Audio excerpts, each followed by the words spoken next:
Iran மீதான அமெரிக்க Israel யுத்தம் மற்றும் ஹோர்முஸ் நீரிணை மூடப்பட்டமை காரணமாக உலகளாவிய ரீதியில் மசகு எண்ணெய் விநியோகத்தில் பாரிய நெருக்கடி ஏற்பட்டுள்ளது.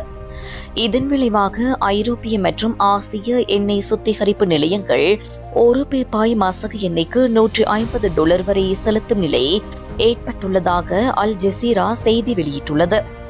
ஈரானினால் ஹோர்முஸ் நீரிணை செயலிழக்க செய்யப்பட்டுள்ளதால் மத்திய கிழக்கிலிருந்து நாளொன்றுக்கு சுமார் 12 மில்லியன் பீப்பாய்கள் மசகு எண்ணெய் விநியோகம் நிறுத்தப்பட்டுள்ளது.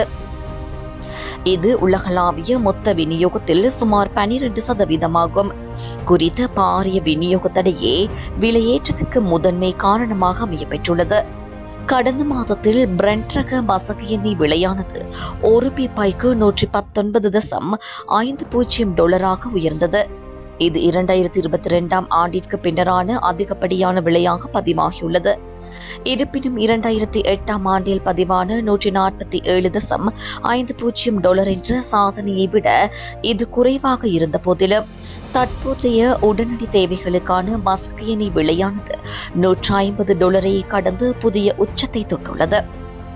மத்திய கிழக்கிலிருந்து தடைப்பட்டுள்ள எண்ணெய் விநியோகத்திற்கு பதிலாக ஐரோப்பா மற்றும் ஆப்பிரிக்கா போன்ற நாடுகளிலிருந்து எண்ணெயை பெற்றுக்கொள்ள ஆசிய மற்றும் ஐரோப்பிய நாடுகள் கடும் போட்டியில் ஈடுபட்டுள்ளன.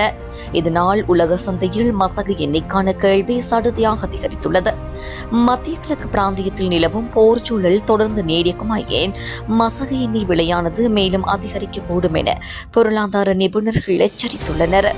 இது உலக நாடுகளின் பொருளாதாரத்தில் பாரிய தாக்கத்தை ஏற்படுத்தும் என அஞ்சப்படுகின்றது.